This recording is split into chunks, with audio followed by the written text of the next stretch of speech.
Hello everyone, welcome to my channel Tulip Economics. आज हम एक बहुत इंपॉर्टेंट टॉपिक पे बात करने वाले हैं, preparation of CUET exam. How to prepare for CUET exam. CUET का फुल फॉर्म है कॉमन यूनिवर्सिटी एंट्रेंस टेस्ट, और इसके बारे में कुछ फैक्ट्स जो आप जानते हैं फिर भी मैं यहाँ मेंशन कर रहा हूँ।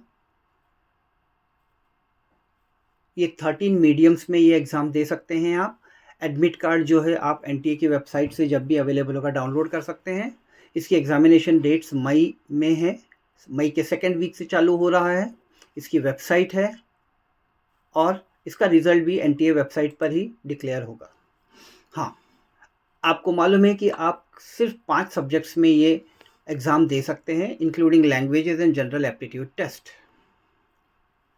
ये इसके चार्जेस हैं जो आपने दिए हैं। कुछ और इम्पॉर्टेंट इन्फॉर्मेशन। सबसे पहले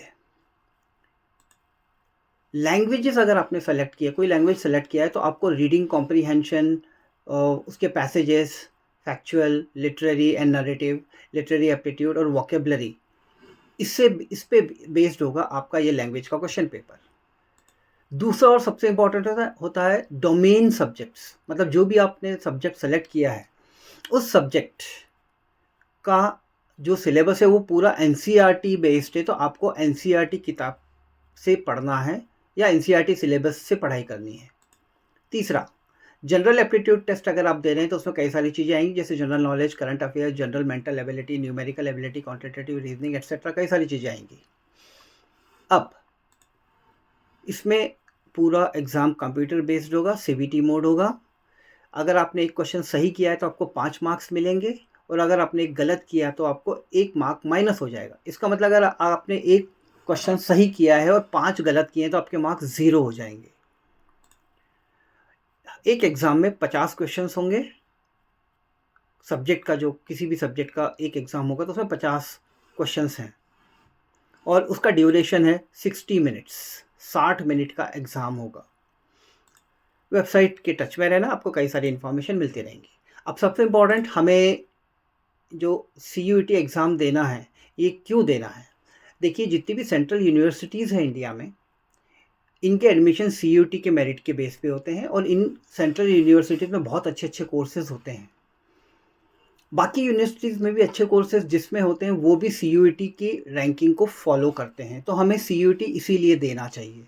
अच्छे कोर्स में एडमिशन के लिए सीयूईटी कंपलसरी हो जाता है, क्योंकि ये कॉमन प्लेटफॉर्म प्रोवाइड करता है, सबको इक्वल अपॉर्चुनिटी है। अगर आप बोर्ड एग्जाम में ठीक से नहीं कर पाए तो कोई बात नहीं, मिनिमम परसेंटेज जो है उसी के बेस पे आप सीयूईटी में अच्छा कर सकते हैं। ये सिंगल एग्ज़ाम है, सेंट्रल यूनिवर्सिटीज़ और बाकी यूनिवर्सिटीज़ भी इसको फॉलो करती हैं। अब आगे सबसे ज़रूरी चीज़ कि हमें इसका प्रिपरेशन कैसे करना चाहिए। सीयूईटी का प्रिपरेशन, सबसे पहला स्टेप, अगर आप प्रिपेयर करना चाहते हैं, make a day wise time table for all chapters of all the subjects.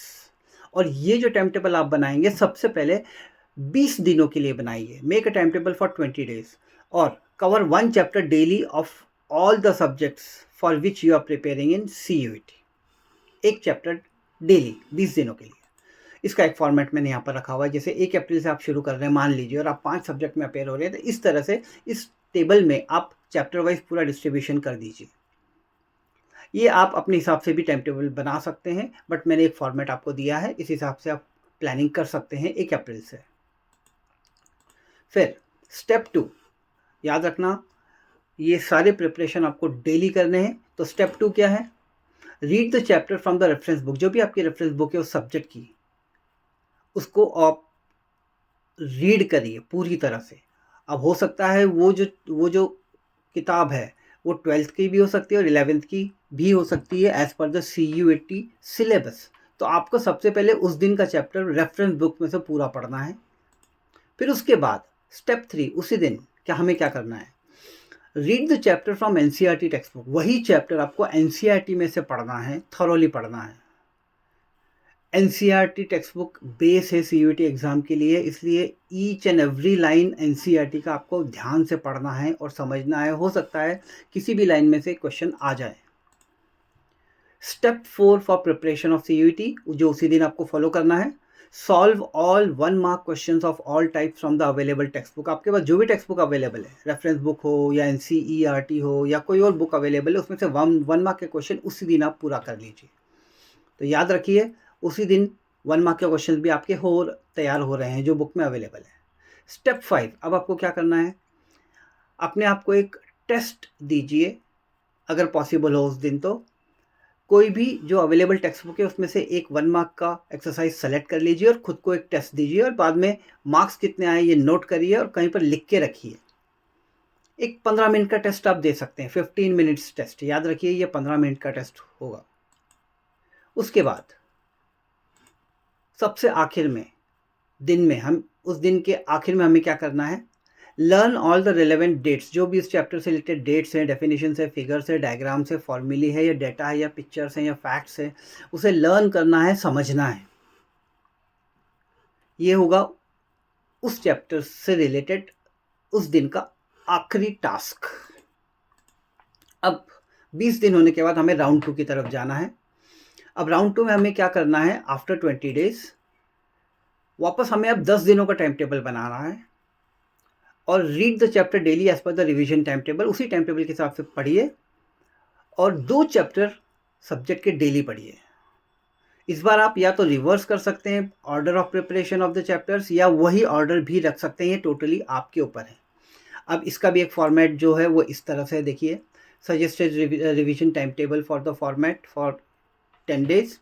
ये रहा आपके सामने, मैंने 10 दिन का 30 अप्रैल तक बनाया हुआ है। जितने भी सब्जेक्ट है इसमें आप चैप्टर्स लिख सकते हैं, याद रखिए इसमें 2-2 चैप्टर आप लिख सकते हैं या 3-3, जैसी भी आपकी ज़रूरत हो उस हिसाब से, या जितना भी आपके नंबर ऑफ़ चैप्टर्स हैं उसके बेस पे आप ये कर सकते हैं।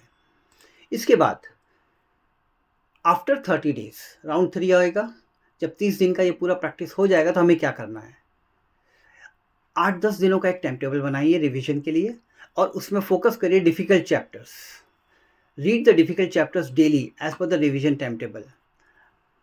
Prepare more chapters of the subject daily, जो भी डिफ़िकल्ट सब्जेक्ट हैं उसके भी जो डिफ़िकल्ट चैप्टर्स हैं उसको आप डेली पढ़िए। तो डेली आपको डिफ़िकल्ट चैप्टर्स करने हैं ये 8-10 दिनों में, और इन्हीं 7-8 दिन में आपको क्या करना है, जो डिफ़िकल्ट चैप्टर है उस पर आप फोकस कर ही रहे हैं, उन चैप्टर्स को आपको बार बार पढ़ना है। Read the chapters again and again.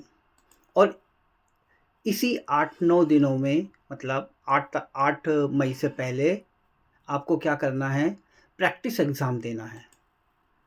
Give practice exam at the same time as will be given in the CUET admit card. तो CUET का जो टाइमिंग है उसी टाइम पे बैठ के 1 घंटे का एक टेस्ट दीजिए किसी एक सब्जेक्ट का। इसके लिए हो सकता है आपके पास आपने कोई किताब खरीदी हो तो उसमें से आप CUET की प्रिपरेशन कर सकते हैं, या कुछ फ्री ऑनलाइन वेबसाइट्स भी अवेलेबल है, वहाँ जाके भी आप अपना एग्ज़ाम या प्रैक्टिस कर सकते हैं। इनकी जो कुछ लिंक्स हैं वो मैं डिस्क्रिप्शन में आपके साथ शेयर करूँगा। आप डिस्क्रिप्शन की लिंक चेक कर सकते हैं और वहाँ से भी आप प्रैक्टिस कर सकते हैं। अगर आपके पास कोई क्वेरीज़ है तो कमेंट सेक्शन में आप वो डाल सकते हैं, मैं पर्सनली आपको आंसर करूँगा। अगर आपको वीडियो किसी रेलेवेंट टॉपिक पे और चाहिए तो आप मुझे कमेंट में सेक्शन में लिख सकते हैं, मैं कोशिश करूँगा कि जल्दी से जल्दी वो वीडियो आपके लिए बनाऊँ। All the best for your CUET examination. Give your best. Thank you for watching. Kindly like, subscribe, comment on this video. Thank you.